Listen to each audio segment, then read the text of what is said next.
সৌম্যদীপের ছবি আমি দেখেছি, সৌমিয়াকে সামনাসামনি দেখছি। 6 দিনের দিন যখন আমি বেড ছেড়ে উঠে হেঁটেছি, আমার শুধু পা ভর্তি ব্লিডিং হচ্ছিল। আমি যেখান দিয়ে যাচ্ছিলাম শুধু ব্লিডিং হতে হতে যাচ্ছিল। এই যে জার্নিটা, এই পুরো জার্নির গল্পটা শুনবো প্রথম থেকে শেষ পর্যন্ত। কি কি প্রসিডিওর ছিল, কতটা পেইনের মধ্যে দিয়ে তুমি গেছো, যদি পেইন পেয়ে থাকো, রিকভারি রেট কীরকম ছিল, ইচ অ্যান্ড এভরিথিং তুমি খুলে বলো। লেজার ট্রিটমেন্টটা হচ্ছে এমন, আমাদের পুরুষালী শারীরিকভাবে যে আমাদের মুখে দাড়ি টাড়ি যে সমস্তগুলো হয় সেগুলো ট্রিটমেন্ট হয় লেজার ট্রিটমেন্ট। সেগুলো কারেন্টের সফট দিয়ে লেজার ট্রিটমেন্ট হয়। আমি তো কখনোই পুরুষ শারীরিকভাবে হলেও মানসিকভাবে তো সেটা নই। আমি তো সম্পূর্ণ একটা নারী। আমি নারী হতে চাই, নারীর প্রথম অক্ষরই না, অতএব অত সহজ না। আমি যখনই কাঁদতাম আমি শুধু মায়ের কাছে চাইতাম, আমাকে মেয়ে করে দাও না। ফার্স্ট টাইম আমি যখন ট্রিটমেন্ট নিচ্ছি, সে যে কী যন্ত্রণা, কিন্তু আমার কাছে একটু যন্ত্রণা মনে হচ্ছিল না। আমি দিল্লি থেকে সার্জারিটা করাই। এই সেক্স চেঞ্জ ব্যাপারটা অনেক টাকার। তাও প্রায় তোমার মোটামুটি অ্যাপ্রক্স যদি তুমি বলতে চাও। আজকে দুর্ধর্ষ একটি গল্প শুনবো, জীবনের গল্প, এবং সে গল্প আমাদেরকে বলবে সৌমিয়া। সৌমিয়া, আমি বেশি কথা বলবো না, আমি বেশি কোনো প্রশ্নতেও যাব না। আমি তোমাকে তোমার পরিচয় দিতে বলবো সবার আগে, এবং তুমি কি করছো এই মুহূর্তে সেটা বলবে, এবং তারপর তোমার যে জার্নি সেই জার্নিটা বলবে। এবং আপনারা শেষ পর্যন্ত পডকাস্টে থাকুন, কানে হেডফোন নিয়ে নিন বা স্পিকারে শুনুন, বাড়ির লোকের সাথে শুনুন। আজকে কিছু আলাদা হতে চলেছে। নমস্কার, আমি সৌমিয়া বসু। আমি প্রফেশনালি ভরতনাট্যম ডান্স টিচার এবং মডেলিংয়ের সাথে যুক্ত আছি। 2020 miss trans queen entertains winner, beauty and talent. সামাও আমি এখন নাচের সাথেই যুক্ত আছি, মডেলিং করছি, প্রচুর কাজ করছি। লাইফ জার্নি বলতে আমার একটা নতুন গল্প, যেটা হচ্ছে প্রতিটা মানুষ যা ভেবেছে আমি তার অন্য কিছু ভেবেছি। নিজের জীবনের সূত্রপাতটা ছিল অন্যরকম, করে ফেলেছি অন্যরকম। সেই জায়গা থেকে আমি সেটা বলবো, সৌম্যদীপ থেকে সৌমিয়া হয়ে ওঠার গল্প আজ আমার। তোমরা দেখেছো নারী পুরুষ, আমি দেখেছি শুধুই মানুষ। আমার শরীর আমার মন দুজনের আশ্বাসন। সৌমিয়া, একটা কথা বলি, সৌম্যদীপ কেমন মানুষ ছিল আর সৌমিয়া কেমন মানুষ, দুটো মানুষের মধ্যে পার্থক্য কোন জায়গায়? সৌম্যদীপ ছিল জন্মসূত্রে একজন পুরুষ, শরীরে, মনে নয়। তাই সেই জন্মটা আমার কাছে কখনোই মনে হয়নি সত্যির কখনো জন্ম হয়েছে। কারণ আমি আমার জন্মটা তো আমার নিজের হাতে করেছি বা নিজের হাতে দিয়ে থাকি। শুধু আমি না, আমার মতো বা আমাদের মতো যে সমস্ত আমার ভাই বোন বা যে সমস্ত আমার কমিউনিটির মানুষরা আছেন, তারা সবাই তাদের নতুন জন্মটাকেই তার নিজস্ব পরিচয় বলেই ভাবে। তারা কখনো তাদের অস্তিত্বের যে সূত্রপাত সেটাকে কখনো নিজের পরিচয় বলে ভাবে না। তাহলে তো সেই পরিচয়ে পরিচিত হতাম আজ, সেটা তো আজ হয়নি। তাই সৌম্যদীপটা ছিল তার শারীরিকভাবে তার জীবিত, বাট মানসিকভাবে মৃত। কিন্তু আজ আমি শারীরিক এবং মানসিক দুটোভাবেই আমি প্রজ্বলিত। তুমি আমাকে বলো যে সৌম্যদীপের কবে মনে হলো যে একটা বড় স্টেপ জীবনে নেওয়া দরকার? প্রথম থেকেই যখন আমি জীবনের সমস্ত অধ্যায় শুরু করার ফার্স্ট স্টেজ আমার, তো তখন আমার মনে হয়েছিল যে আমার শরীরের সাথে মনের তো কোনো মিল নেই। তো মানুষের বৃদ্ধি এবং বিকাশ হয়, সেটা আমারও যখন হলো, আমি তখন সম্পূর্ণ নিজেকে মনে করতে শুরু করি যে আমি তো কখনোই পুরুষ শারীরিকভাবে হলেও মানসিকভাবে তো সেটা নই। আমি তো সম্পূর্ণ একটা নারী, আমি হতে পারি নারী। তাই সেই দিন থেকে আমি স্থির করেছিলাম আমাকে হতে হবে নারী। আমি দরজা বন্ধ করে সকল মানুষের চোখের আড়ালে গিয়ে আমি আমার আয়নার সামনে, আমি প্রথম যেদিন শাড়ি পরেছিলাম আমার পেছনটা ছিল পুরো অন্ধকার, সেদিন আমি দেখতে পেয়েছিলাম আমি পারি যদি আমি চাই। তাই আজ আমি বঙ্গনারী। এই যে প্রথম দিনের শাড়ি পরা, তখন দেখতে অন্যরকম ছিলে, তখন চুল ছোট ছিল, তখন শরীর অন্যরকম ছিল, আর আজকে যখন শাড়ি পরো তখন সেই স্বপ্নের মানুষটাকে আয়নার সামনে দেখতে পাও, যেই মানুষটাকে দেখতে চেয়েছিলে। লম্বা লম্বা চুল, ঠোঁটে লিপস্টিক লাগাচ্ছ, যখন শাড়ি পরছো, শারীরিক বিকাশের সাথে শাড়ি যখন পরছো তখন খুব মানিয়ে যাচ্ছে, খুব পারফেক্ট লাগছে। সেই দিন যখন প্রথম শাড়ি পরেছিলে, বা সেই দিন যখন প্রথমবারের জন্য মনে হলো যে না, আমাকে জীবনে এবার একটা স্টেপ নিতে হবে, বা বুঝতে পারছিলে যে স্কুলে যখন পড়তে বা কলেজে যখন পড়তে নিজেকে কোথাও দাঁড়িয়ে কি কখনো বন্ধু বান্ধবদের দ্বারাই হোক বা পরিবারের দ্বারা হোক, বা এমন মানুষজনদের দ্বারা যারা কিনা আমাদের সমাজে, আমরা যাদেরকে বলি সমাজ পুলিশ, তাদের মাধ্যমে হোক, কখনো কি নিজেকে খুব আলাদা বলে মনে হয়েছে, বা কখনো কি খুব একা মনে হয়েছে নিজেকে? আলাদা আমি কখনো নিজেকে মনে করিনি, আমাকে সমাজ আলাদা করে রেখেছিল। আমি তো আলাদা নই। আমি তো নিজেকে কখনো আলাদা কেন ভাববো? আমি তো রক্তে মাংসে গড়া একটা মানুষ। আমি মনে করছি আমি নিজে হয়তো মেয়ে, কিন্তু মানুষ, এই সমাজ সেটাকে বুঝিয়ে দিয়েছিল তুমি মানুষ নও, তুমি এই সমাজের বাইরে, তাই তুমি আলাদা। সেই সমাজ আমাকে আলাদা করে রেখেছিল। আমি কখনো নিজেকে আলাদা করে মনেই করিনি। একা হওয়ার কথা যদি হয়েই থাকে, তাহলে আমরা তো সবাই একা। একা বলে তো কিছু হয় না। যারা একা বলে ভাবতে ভালোবাসে তারাই একা। আমি তো একা নই, কিন্তু সমাজ যখন আমাকে কোথাও না কোথাও, বা আমার পরিবার আমাকে একা করে দিয়েছিল, করেনি তা নয়, এটা সত্যি করেছিল। আমি ভরসা রেখেছিলাম নিজের ওপর, ঈশ্বরের ওপর, কিন্তু আমি কখনো হাল ছাড়িনি। আমি জানিয়েছিলাম এই একাটাকেই আমি ভিড়ের মধ্যে, আমি নগণ্য জঘন্য সব কিছুর বাইরে গিয়েও আমি অনন্য হয়ে দেখাবো। আমি হয়ে উঠেছি। আর আজকের দিনে দাঁড়িয়ে তোমাকে এত মানুষ ভালোবাসে, তোমার এত স্টুডেন্টস, তুমি ডান্স শেখাও, তুমি বিভিন্ন সুন্দর সুন্দর কাজের সঙ্গে জড়িত। তোমার সাথে আমার পরিচয় আজকের নয়, না, অনেক দিনের পরিচয়।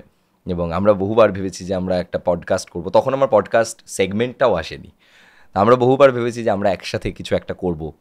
তো তুমি আমাকে বলো যে সৌম্যদীপের ছবি কিন্তু আমি দেখেছি, একদম। সৌম্যদীপের ছবি আমি দেখেছি, সৌমিয়াকে সামনাসামনি দেখছি। সৌম্যদীপ কি কোথাও বেঁচে আছে? সেটা যদি বলা হয়, আমি বলবো যে নিশ্চয়ই বেঁচে আছে। গুরু ছাড়া শিষ্য অবর্তমান, আবার শিষ্য ছাড়া গুরু অবর্তমান। কেয়াবাত। তো একে অপরের সাথে পরিপূরকভাবে আমরা মিলন করে আছি বলে তো এটা সুন্দর একটা সমাধান, তাই না? রাইট। তো সেই জায়গার থেকে সৌম্যদীপকে তো অস্বীকার করবোই না। সৌম্যদীপকে বেশি সাহসী মনে হয় নাকি সৌমিয়াকে বেশি সাহসী মনে হয়? একদম সৌম্যদীপ বেশি সাহসী। তবেই সে সৌমিয়াকে আনতে পেরেছে। সৌমিয়া কিন্তু আর সৌম্যদীপকে আনতে পারবে না। তাই অবভিয়াসলি যদি সাহসী হয়ে থাকে, সৌম্যদীপ সাহসী। তা তোমার জীবনের, মানে তোমার জীবনের রোল মডেল কিন্তু সৌম্যদীপ। এক্স্যাক্টলি। কিন্তু আমার জীবনের রোল মডেল সৌম্যদীপ হলেও আমার জীবনের সমস্ত কিছুর ফোকাস সৌমিয়া।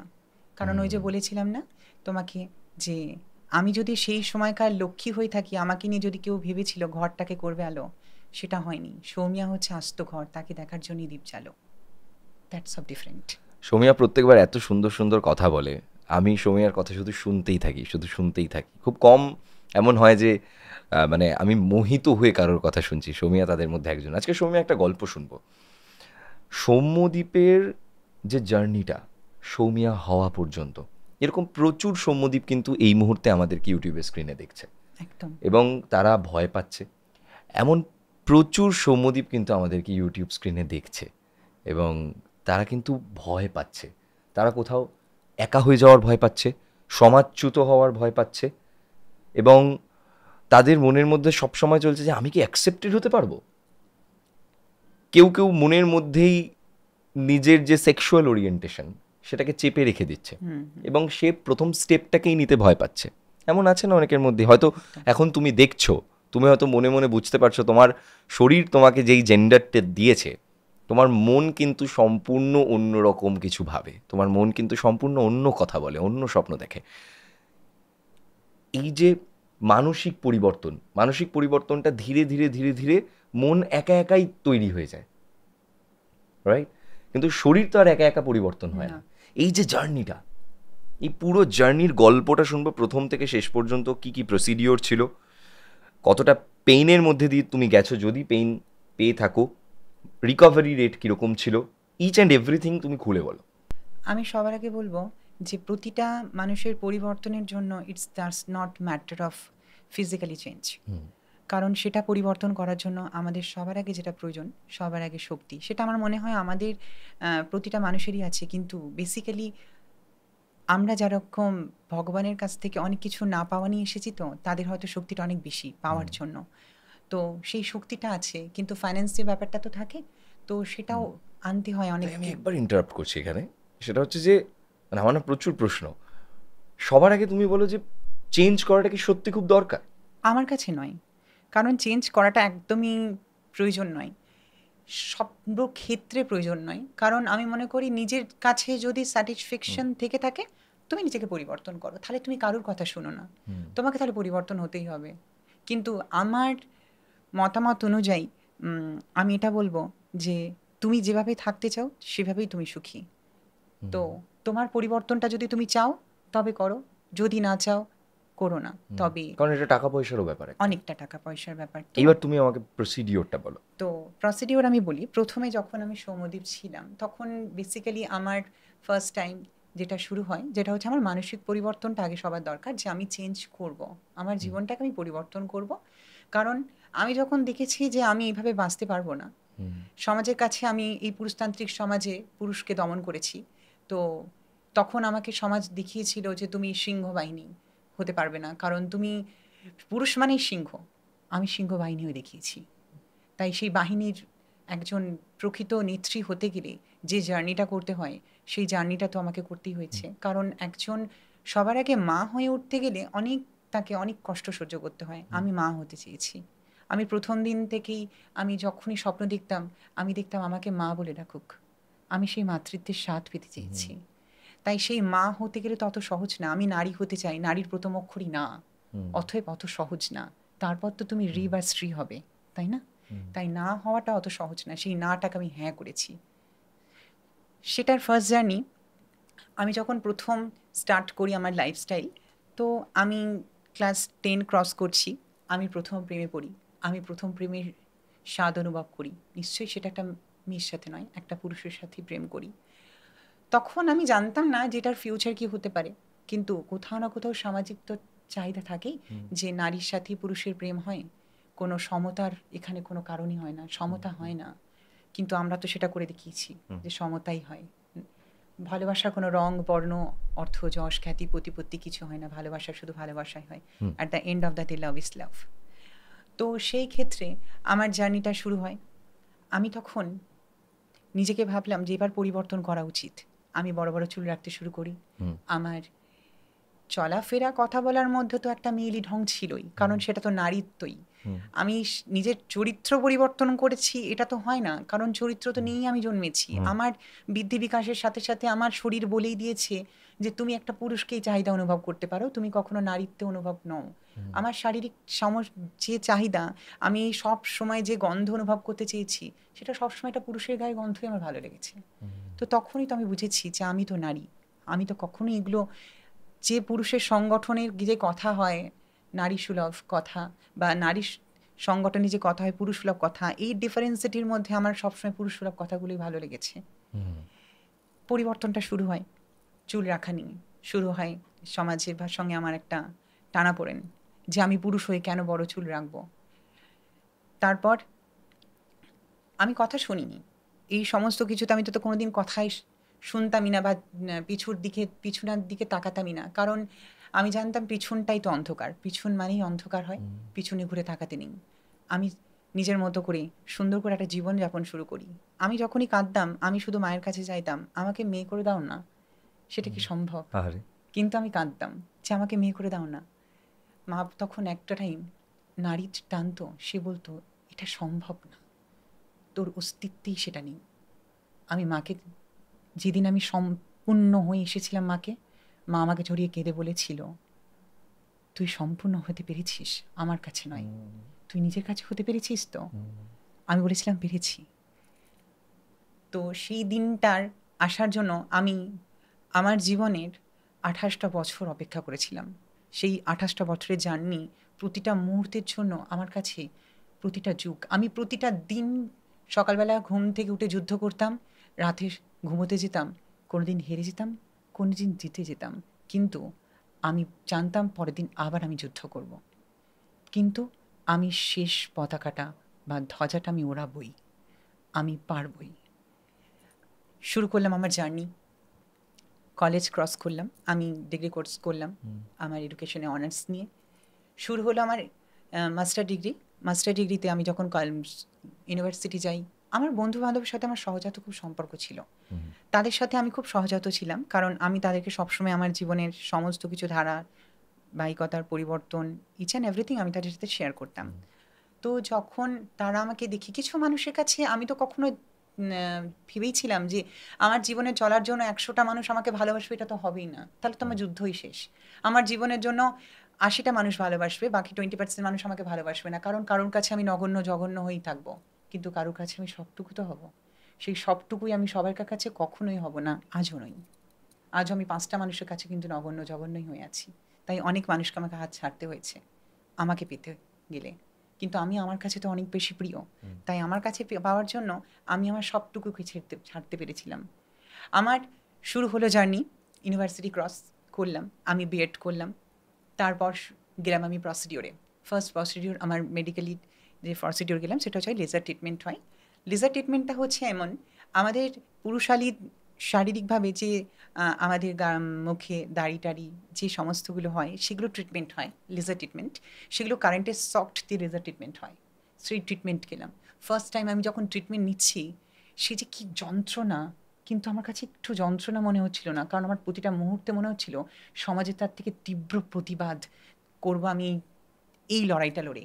সমাজের প্রতিটা মুহূর্তে আমাকে কাদা ছেটানো, আমাকে ভালো না থাকতে দেওয়া, তার থেকে বোধহয় অনেক ভালো এই যন্ত্রণা, অনেক সুখের, আমি তো পারছি। সেই প্রসিডিওর করতে করতে আমাদের একটা হারমোন থেরাপিস্ট হয়, সেই হারমোন নেওয়া শুরু হয়। তারপর আমাদের সার্জারি প্রসিডিওরে যেতে হয়। সার্জারি প্রসিডিওরটা এইভাবে হয়, হরমোন থেরাপি বলতে সেটা ওষুধের মাধ্যমে? ওষুধের মাধ্যমে হবে, এবং কারো কারো বডি ওয়াইজ ইনজেক্টের মাধ্যমেও হয়, ওকে। ইনজেকশনের মাধ্যমে। তো আমার সেটা এখানে হরমোনাল চেঞ্জেস গুলো আসে শরীরে। এক্স্যাক্টলি, একটা পুরুষ শরীরের সাথে একটা নারীর শরীরের চেঞ্জেস তো অনেকটা থাকে। তো সেই চেঞ্জেবলগুলো ডক্টর যিনি সাজেস্ট করেন, তারপর তিনি টোটালি সার্জারি, মানে সার্জারির আগের পিরিয়ডসে এই হরমোন থেরাপিসগুলো হয়। ওকে ওকে। দেন তারপরে আমার সার্জারির প্রসিডিওর শুরু হয়। আমি ফার্স্ট সার্জারি করাই, কলকাতা থেকেই করাই। তো সেটা হয় আপার সার্জারি। তো সার্জারির পর যে পেন হয়, যন্ত্রণা তো কাউকে বোঝানো যায় না। যন্ত্রণা শুধু ওষুধ খাই আমরা যন্ত্রণা কমানোর জন্য, মানুষ বলে আমি পাশে থাকি, আছি, সেটা যন্ত্রণা, মনের যন্ত্রণা সারানোর জন্য, কিন্তু সে মনের হোক বা শরীরের হোক, যন্ত্রণা ভাগ করা যায় না। আমি প্রতিটা সেই সার্জারির পরও যে যন্ত্রণা পেয়েছি, কিন্তু আমি যতবার আমি আমার শরীরটাকে খুলে দেখেছি, আমি আনন্দে মেতে উঠেছি যে আমি পেরে গেছি। আমি চেয়েও ছিলাম যে একাকার স্বপ্ন নিয়ে আমি পারবো। তারপর আফটার 2 বছর পর আমি সার্জারি করাই সম্পূর্ণতার। যে সার্জারির নাম হচ্ছে এসআরএস সার্জারি, যেটা আমাদের কলকাতায় হলেও আমি হয়তো সম্পূর্ণটা জানি না, but I am going on of Delhi. আমি দিল্লি থেকে সার্জারিটা করাই। তো এটা একটা অনেকটা টাকার ব্যাপার তো থাকেই, কারণ এই সেক্স চেঞ্জ ব্যাপারটা অনেক টাকার। তাও প্রায় তোমার মোটামুটি অ্যাপ্রক্স যদি তুমি বলতে চাও? 8 lakhs টোটাল, মানে পুরো ওভারঅল ওভারঅল প্রসিডিওরটা প্রসিডিওর 8 lakhs একদম। এবং এই আপার সার্জারি এবং তারপর যেটা হচ্ছে লোয়ার সার্জারি, এই দুটো সার্জারির মধ্যে ব্যবধান কতটা ছিল? 2 বছর? 2 বছরের ব্যবধান ছিল। আমি চেয়েছিলাম 2 বছরের মধ্যে করতে। এমনটাও করা যায় যে 1 বছরও করা যায়, 6 মান্থও করা যায়। কিন্তু আমার কাছে, যেহেতু আমি একটা আর্লি রান করতাম, মানে সেই জায়গাটা তো আমাকে শক্ত হতে হতো, আমাকে তো আনতে হতো জায়গাটা, যে প্রতিটা মানুষের কাছে আমি নিট অ্যান্ড ক্লিনভাবে গিয়ে আমি আমার সম্পূর্ণ অর্থ উপার্জনের মাধ্যমে আমি আমার স্বপ্ন পূরণ করব। আমি কারোর কাছ থেকে এখানে কোনো সাহায্য নেব না। তবুও কিছু কিছু মানুষকে তো অস্বীকার করা যায় না, যারা যারা আমার পাশে ছিলেন বা আছেন, তারা আমার পাশে আছেন, আজও আছেন, হয়তো ভবিষ্যতে থাকবেন। Definitely definitely. আমি একটা জিনিস জানতে চাই, যে রিকভারি প্রসেসটা নিয়ে আমি একটুখানি কথা বলতে চাই। আমরা দেখলাম যে এখানে সবার প্রথমে হচ্ছে লেজার ট্রিটমেন্ট, যেখানে আমাদের যে দাড়ি গোঁফ এগুলো আর থাকছে না। তারপর থাকছে আমাদের হরমোন থেরাপি। দেন আমাদের পরপর 2টো সার্জারি থাকছে। এই সার্জারিগুলো কতটা পেইনফুল, এবং এই যে পেইনফুল যে ব্যাপারটা, এই ফেজটা কাটছে কতদিনে, রিকভারিটা কতদিনে হচ্ছে? আপার সার্জারির পেইনফুলটা কাটে আমি বলি আফটার 1 মান্থ। মনের শক্তিটাই হচ্ছে শারীরিক শক্তির উন্নতির একটা কারণ। তো আমি যদি মনে করি যে আমি সুস্থ নই, আমি কখনোই সুস্থ হতে পারবো না। তাই আমি আমার এই সার্জারি করার পর আমি 1 সপ্তাহের মধ্যে আমি আবার ক্লাস শুরু করেছি। আমি আবার আমার স্কুটি নিয়ে আমি ঘুরতে বেরিয়েছি, কারণ আমি মনে করিনি যে এটা আমার কোনো কিছু সমস্যা হয়েছে। দেন আমি যখন ফার্স্ট টাইম আমি ডক্টরের কাছে যাই, আমি অপারেশন থিয়েটারে ঢুকি, আমার সুস্থ শরীর, কোনো অসুস্থতা আমার মধ্যে ছিল না, কোনো অ্যারেস্ট প্রাণহানি হওয়ার কোনো কি সম্ভাবনা ছিল? না, সেটার কোনো সমস্যা নেই। এটা এখন মেডিকেলিভাবে অনেক বেশি উন্নত। এর মধ্যে কোনো সমস্যা নেই তেমন কোনো কিছুর, যে প্রাণহানি হওয়ার সমস্যা থাকে বা কোনো আফটার ফিউচার এর কোনো খারাপ রিজন থাকে, এমন বা লাইফ কিছুই না। স্প্যান কমে যাওয়া? না, এমন কিছুই থাকে না। তুমি কিছু তোমার থাকে না। লাইফটাকে সুন্দর করে রাখলে যতদিন তুমি থাকতে চাইবে ততদিন তুমি থাকতে পারবে। একদম। মৃত্যুটা তো যেন আমরা কারণ বহু অপেক্ষাই করতে বহু পারি। ছেলেমেয়েরা ভয় পায় এই বিষয়টাতেই যে যদি আমি মরে যাই। কারণ না, মানুষের আল্টিমেট ভয় তো এটাই যে আমি এটাই যদি মেরে মরে দেয়। যাই তাহলে কি এটাই হবে? তো মেরে দেয় মানুষকে। হুম, আমি মরে যাই মানেই তো আমি মরে যাব। আমি তো কখনো মরতেই যাইনি। আমি তো নতুন জন্মগ্রহণ করতে গেছি। ১ম দিন জন্মগ্রহণ করেছিলাম সেটা উম যে দশকে জন্মগ্রহণ করেছিলাম সেটা। আর সেদিন আমি নিজের নতুন জন্মগ্রহণ করতে গেছি। আমি তো আমার বার্থডেটা তো 22 মে মানিই না। আমি তো মানি 24 জানুয়ারি ইটস মাই বার্থডে। সেটাই তো আমার তুমি নতুন জন্ম। ২৪শে জানুয়ারিটা কি পালন করো এখন? ২৪ নয়, ১৪ই জানুয়ারি। ১৪, ১৪, একদম। ১৪ই আমি জানুয়ারি। প্রতিদিন সেদিন কেক কাটি। প্রতিবার সেদিন কেক কাটি। ওটাই তো আমার জন্মদিন। আমার তো জন্ম বাহ! সেদিন হয়নি। আমি তো দুর্দান্ত। আমার নতুন জন্ম সেদিন করেছি, যেদিন আমি নিজেকে সম্পূর্ণ করে এনে সে জায়গায় বসিয়ে হুম। রেখেছি। রিকভারিটা বলো তাহলে।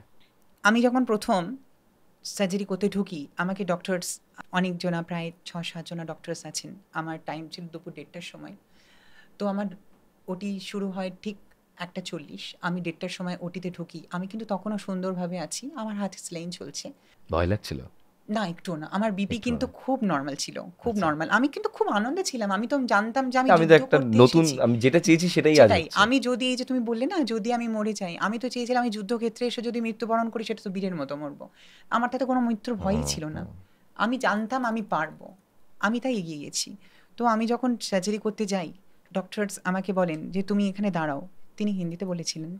তো আমাকে বলেছিলেন, "আজকের পর তুমি তোমার নতুন একটা জীবন দেখবে চোখটা খুলে। হুম। তুমি তৈরি তো?" আমি বলেছিলাম, "আমি তৈরি। যত কষ্ট হোক, যত যাই হোক, আমি তৈরি।" দেন আমাকে তারপর কয়েক মিনিটের মধ্যে আমার কিছু মনে ছিল না। আমি যখন ১ম আমার চোখটা খুলেছি, আমি শুধু ডক্টরের সামনে এসে আমি মানে ডক্টরস আমাকে দেখছেন যখন, ভিজিট করছেন, আমি তখন বলেছিলাম, "স্যার, প্লিজ मैं देख सकती हूँ अपने आप को?" ডক্টর আমাকে বলেছিলেন, "उसका चादर उतार दो।" আমি তখন নিজেকে দেখেছিলাম। আমি শুধু কেঁদেছিলাম যে সেই দিনটার জন্য, যে দিনটা আমি নতুন করে পেয়েছি, যে দিনটা আমাকে পাইয়েছে। আমার প্রচুর পেন ছিল, অনেক যন্ত্রণা ছিল, কিন্তু মনের যন্ত্রণা ছিল না। তাই হয়তো আজ আমি এই জায়গায় বসে আছি। মনের যন্ত্রণায় তো মানুষকে শেষ করে দেয়। আমার শরীরের যন্ত্রণা থাকলেও সেদিন মনের যন্ত্রণা ছিল না। সেই মন আমাকে সুস্থ করে আমি ৩ মাসে রিকভার করে আমি আবার শুরু করেছি। আর সেইটা যে দিন আমার সার্জারি হয়েছিল, তারপর থেকে আমি ৬ দিনের দিন যখন আমি বেড ছেড়ে উঠে হেঁটেছি, আমার শুধু পা ভর্তি ব্লিডিং হচ্ছিল। আমি যেখান দিয়ে যাচ্ছিলাম শুধু ব্লিডিং হতে, হতে যাচ্ছিল। বাট আমি পেরেছি। আমি সেদিন শুধু দেখেছি, এই দিনটাই তো আমি চেয়েছিলাম। সাথে কে ছিল সার্জারির সময় ফ্যামিলির থেকে? ফ্যামিলির থেকে কেউ ছিল না। ফোনে মা ছিল। কারণ সবটাই তো তাকে জানিয়ে, আমি তাকে জানিয়ে কিছু করিনি। কিন্তু কিছু জানিয়ে তো রাখা উচিত ছিল। কিন্তু সবটা জানানো তাকে আমার পক্ষে সম্ভব ছিল না। কারণ আমি তাকে চেয়েছিলাম আমি তাকে সম্পূর্ণটাই করে দিই। আমি উপহার দিই। সাথে আমার এক প্রিয় মানুষ ছিল। তার ঋণ কখনো ভোলার নয়। তো সে আমার সবসময় পাশে ছিল। তার হাত ধরে আমি ১ম হেঁটেছিলাম আমি নার্সিংহোমে। তো সেই দিনটা আমার ছিল আমার নতুন একটা দিন। আমি সেদিন হাত ধরে হাঁটার সময় আমি সিস্টারদের বলেছিলাম যে, "আজ আমি আবার নিজের পায়ে দাঁড়িয়ে হাঁটছি। আমার বয়স কত?" আহা! আমি সেদিন নতুন জন্ম পেয়েছিলাম। যে জন্মটা আমি এত বছর ওয়েট করেছিলাম। যেটা আমায় ভগবানও দেয়নি। আমি ভগবানের কাছ থেকে জোর করে ছিনিয়ে নিয়েছি। তাই সেদিনের পর আমি যখন ১ম টেলিকাস্ট করতে বসি, আমি বলেছিলাম, "আমি পেরেছি, করেছি, লড়েছি, জিতেছি। আমি আজ পেরেছি, আমি নারী, আমি বঙ্গনারী, আমি সম্পূর্ণ নারী, তোমাদের নারী। তোমরা যারা বলেছিলে না আমি পারি না, তোমরা যারা বলেছিলেন আমি সিংহ, আজ আমি সিংহ বাহিনী হয়ে দেখিয়েছি।" এই জার্নিটা যারা, যারা করতে চেয়েছে, আফটার ইনফ্যাক্ট এখনও চায়, আমি তাদেরকে শুধু একটাই কথা বলব, যদি তুমি চাও, তুমি তোমার আয়নার সামনে দাঁড়িয়ে তুমি নিজেকে প্রশ্ন করো, তুমি সত্যি কি চাও? পিছনে থাকে না কেউ, পাশে থাকে না কেউ, সাথে থাকে না কেউ। শরীরটা আমার, মনটা আমার, বেঁচে থাকাটা আমার, জেতাটাও আমার, হেরে যাওয়াটাও আমার। তাই তুমি যদি চাও, তুমি সব পারবে। আমাকে পারতে হবে, আমাকে জিততে হবে। আমি পারি, আমি জিতি, সেটা নারী হোক বা পুরুষ। এতক্ষণ হলো ট্রান্সফরমেশনের স্ট্রাগল এবং সেখান থেকে রিকভারি। এইবার সৌমিয়ার থেকে শুনতে চাই সৌমিয়ার প্রেম জীবন। সৌমিয়ার মজা থাকবে, একটুখানি সিরিয়াস টকও থাকবে। তার কারণ আমি একটা জিনিস খুব খেয়াল করে দেখেছি যে প্রেমের ক্ষেত্রে যারা ধরো নিজের সেক্সুয়াল ওরিয়েন্টেশন চেঞ্জ করছে, তারা যে খুব হ্যাপি হচ্ছে তা নয়। এবং কোথাও দাঁড়িয়ে একটা না পাওয়া, কোথাও দাঁড়িয়ে একটা অভাব, সারা জীবনের জন্য কাউকে না পাওয়া, এটা থেকে যাচ্ছে। যদিও এটা প্রায় অলমোস্ট সবার মধ্যেই টুকটাক থাকে, কিন্তু এই বিষয়টা নিয়ে তোমার কি বক্তব্য? আশা করছি তুমি বুঝতে পারছো আমি কি বলতে চাইছি। মানুষজন অ্যাকসেপ্ট করতে চাইছে না পুরোপুরিভাবে। সামাজিক ভীতি হতে পারে, নিজের পার্সোনাল চয়েস হতে পারে, আমি জানি না কি। তোমার কাছ থেকে জানতে চাই। সবার আগে একটা কথা বলবো, যে এই সমাজে বা এই পৃথিবীতে দুটো জিনিসের অভাব, সেটা হচ্ছে ভাত আর ভালোবাসা। তাই এই অভাব কোনদিন পূরণ হওয়ার নয়। তুমি সবটা তো কারো কাছ থেকে পাবেই না। আর যে কালে বলো যে ভালোবাসাটা তো একটা সুন্দর বাসার মধ্যে থাকে, সেই বাসাটা তৈরি করা তো অত সহজ নয়।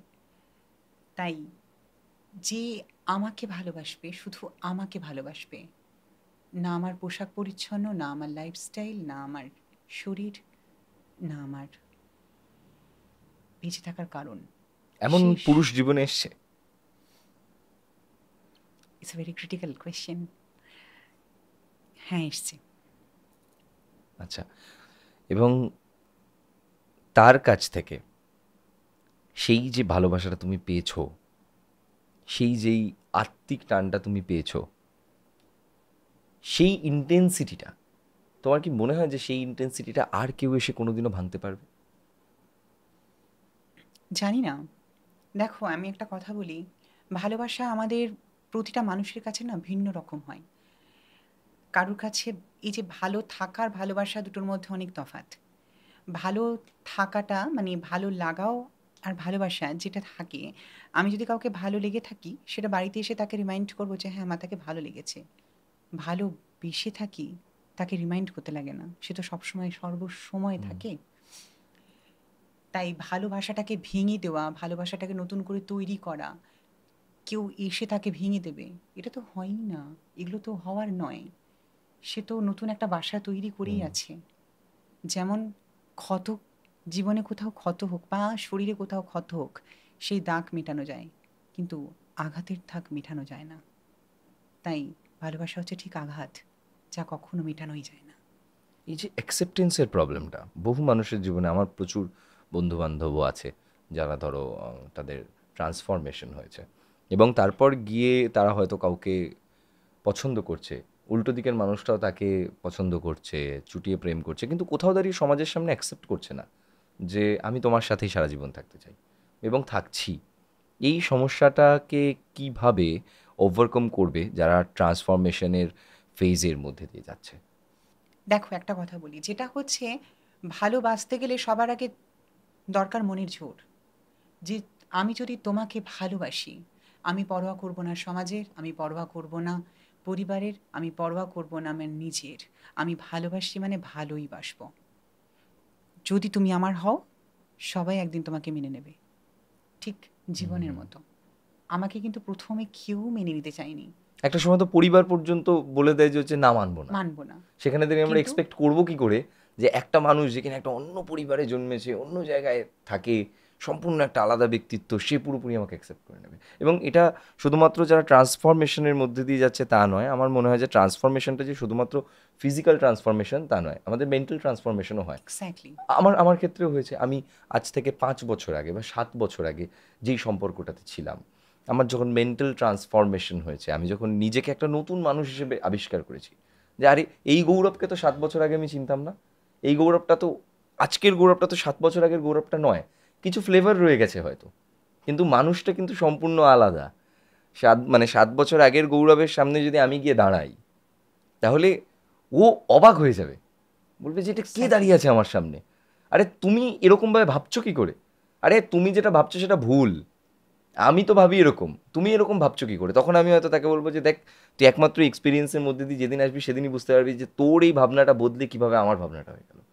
তো এই যে মেন্টাল ট্রান্সফরমেশনটা যেটা হচ্ছে, এই মেন্টাল ট্রান্সফরমেশনেও কিন্তু আমরা অনেক সময় অ্যাকসেপ্টেড হতে পারি না। একদম।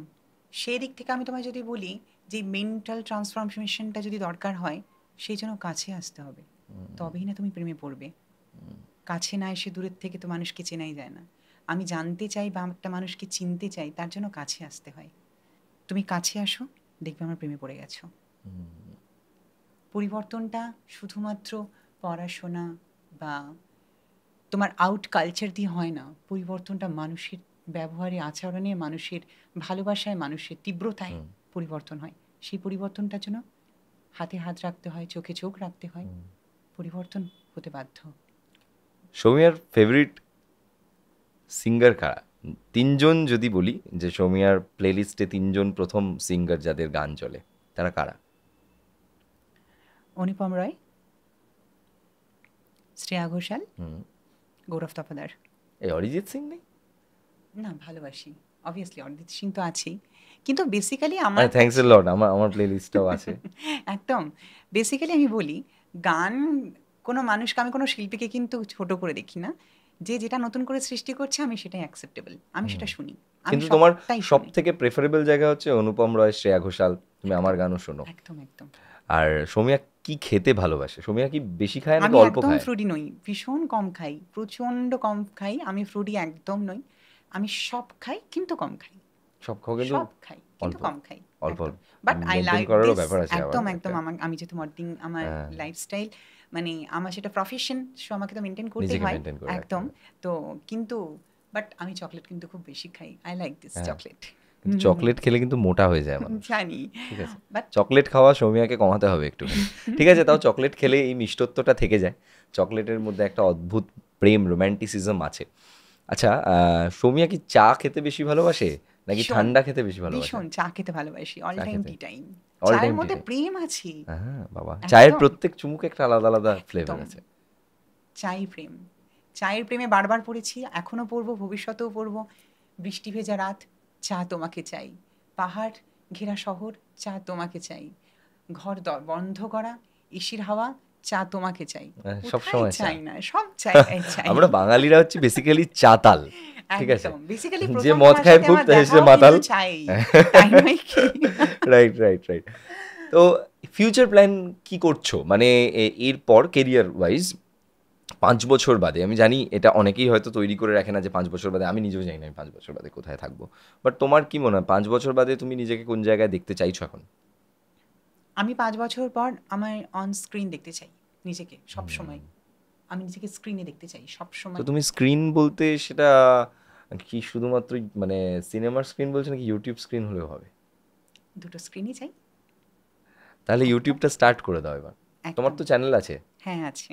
হ্যাঁ, কিন্তু ভিডিও দাও না। না, আমি সৌমিয়াকে মানে অন স্ক্রিন রিকোয়েস্ট করবো যে প্লিজ আপলোড ভিডিওস, এবং তুমি যেভাবে মানুষকে মোটিভেট করো, তুমি আমাকেও অনেক মোটিভেট করো, তুমি বহু বন্ধু বান্ধবদেরকে, তোমার স্টুডেন্টদেরকে মোটিভেট করো, যারা তোমায় মাম্মাম বলে ডাকে, কেউ কেউ মা বলে ডাকে, এত ভালোবাসে তোমাকে। তো তুমি যখন মোটিভেট করার কথা বলবে, বা তুমি যখন তোমার এক্সপিরিয়েন্সগুলো শেয়ার করবে, বা তুমি যখন মানুষকে কিছু গুড অ্যাডভাইস দেবে, এবং আমার মনে হয় সেটা মানুষের খুব কাজে লাগবে। সো আমি তোমাকে স্ট্রংলি রিকমেন্ড করবো যে ইউ মেক রিলস। এখন রিলস চলছে প্রচুর, তুমি কিছু রিলস বানাও, যে রিলসে তুমি কিছু বলছো, যে তুমি এত সুন্দর কথা বলো, এত সুন্দর কথা বলার মানুষ আমার পডকাস্টে আমি খুব কম পেয়েছি, যারা কিনা মানে অ্যাট আ স্ট্রেচ এত সুন্দর কথা বলতে পারে। সৌমিয়া তাদের মধ্যে একজন, এবং সৌমিয়া অসাধারণ দুর্দান্ত কথা বলে। তো you must open your YouTube channel and upload Sure, videos on it. একদম। নিশ্চয়ই করবো। তুমি পাশে থেকো। একদম 100 বার পারবো। 100 বার আমরা প্রত্যেকে অ্যাকচুয়ালি রয়েছি পাশে। এবং এর সাথে সাথে সৌমিয়া, তুমি কি আর কিছু বলতে চাও? আমি তোমার বিষয়ে কিছু বলি। আচ্ছা, আমার বিষয়, আচ্ছা বলো। যেটা হচ্ছে, গৌরবের সাথে আমার প্রথম কথা আমাদের সোশ্যাল মিডিয়ায়। তো of course Gaurav is a big celebrity, এটা তো সত্যি। কিন্তু আমি কখনো ওকে প্রথম কথা বলার পর দ্বিতীয়বার কথা বলার মধ্যে সেই স্বাদটা পাইনি যে ও সেলিব্রিটি, ও স্টার, আমি কিচ্ছু পাইনি। আমার মধ্যে শুধু আত্মাকে খুঁজেছি, আমি ওর মধ্যে বন্ধুত্ব পেয়েছি, একটা নিঃস্বার্থ ভালোবাসার বন্ধুত্ব পেয়েছি। আর তার জন্য আজ আমি ওকে সবসময় কলকাতায় লোকেই খুঁজি, ওর সাথে আমি মেট করি, আমরা ঘুরে বেড়াই, চা খাই, আড্ডা দিই, খুব মজা করি। তো আমি সবসময় ওর প্রতি একটা জিনিসের প্রেমে বারবার পড়েছি, আমি ওকে সেটা বারবার বলেছি। অনেক মানুষ আমার ওর প্রচুর ফ্যান ফলোয়ার্স, তারা আমাকে বলেছে আমি ওর ভয়েসের প্রেমে পড়েছি, কেউ কেউ বলেছে আমি গৌরবের প্রেমে পড়েছি। আমি কিন্তু ওর এইগুলো কিছুর প্রেমে পড়িনি, আমি শুধু ওর ওর প্রেমে পড়েছি। এর মধ্যে কি আরে আছে কি নেই আমি ইটস মাই জানি না, প্লেজার। বাট খারাপটাও আছে ওর, ভালোটাও আছে ওর। ওর ভয়েস আছে, ওর খারাপ থাকা আছে, ওর মন্দ থাকা আছে, ওর ভালো লাগা আছে, ওর ভালো দিন আছে, সব কিছুর প্রেমে পড়েছি। আরে এই প্রেমটা বেঁচে কেয়া বাত, থাকুক, কেয়া বাত। সেটাই চাই। এবং মানে আমি আমি মানে আই এম ফ্ল্যাটার্ড। তো ফার্স্ট টাইম বোধহয় কেউ পডকাস্টে আমাকে নিয়ে বললো যে আমি কি ফিল করি গৌরবকে নিয়ে। তো আজকের মতো পডকাস্ট আমরা এখানে শেষ করব। আমরা বিরিয়ানি খাবো। একদম। এখন অনেক টাইম হয়ে গেছে, প্রায় 6টা বাজে। ঠিক আছে, সৌম্যা বলছিল যে আমি তো লাঞ্চ করে এসেছি। না ঠিক আছে, তাহলে আগে পডকাস্ট শেষ করে নিই, তারপর খাবো। আমিও খাইনি এখনো পর্যন্ত। আমরা সবাই এখন একসাথে খেতে বসবো এবং আমরা আরও প্রচুর আজকে গল্প করব, এবং সেগুলো যদিও অফ স্ক্রিন অবশ্যই। আমরা বন্ধুবান্ধবরা, কারণ পডকাস্ট তো আর বড় করতে পারবো না। তা আপনাদের যদি ভালো লাগে এই পডকাস্টটা, অবশ্যই বন্ধুদের সঙ্গে শেয়ার করুন, এবং সেই সমস্ত বন্ধুদের সঙ্গে শেয়ার করুন যারা ভয় পাচ্ছে এই মুহূর্তে ট্রান্সফরমেশন ফেজের মধ্যে দিয়ে যেতে। আশা করছি আপনারা অনেক বেশি ইন্সপায়ার্ড হয়েছেন, এবং যদি ভালো লেগে থাকে তাহলে লাইক করবেন এবং কমেন্ট করে জানাবেন কেমন লাগলো, এবং সৌমিয়াকে অবশ্যই ইনসিস্ট করবেন ইউটিউব চ্যানেল খোলার জন্য। আমিও সৌমিয়াকে ইনসিস্ট করবো সবসময় ইউটিউব চ্যানেল খোলার জন্য। আজকের মতো পডকাস্ট এখানে শেষ করছি। Thanks Soumya for coming. আর আজকের মতো পডকাস্ট এখানে শেষ হচ্ছে। প্রত্যেক ডেটটা না আমি কমিটমেন্ট দিতে পারছি না, খুব কঠিন কমিটমেন্ট দেওয়াই জীবন আসলে খুব কঠিন একটা ব্যাপার। কিন্তু একবার কমিটমেন্ট দিয়ে দিলে সেটাকে রাখতে হয় সব সময়, যেটা আমি এই পডকাস্টের ক্ষেত্রে রাখতে পারবো না, খুব কঠিন সেই ব্যাপারটা। তো তাই জন্য এই চ্যানেলে চোখ রাখুন, যখন তখন এখানে পডকাস্ট আসে আপনার নোটিফিকেশনে চলে যাবে। এবং ভালো থাকবেন। আজকের মতো আমি চললাম, গৌরব ছিলাম আপনার সঙ্গে। ক্যামেরার উল্টো দিকে রয়েছে কৌশিক, এবং আমার গেস্ট আজকে ছিল সৌমিয়া বাসু।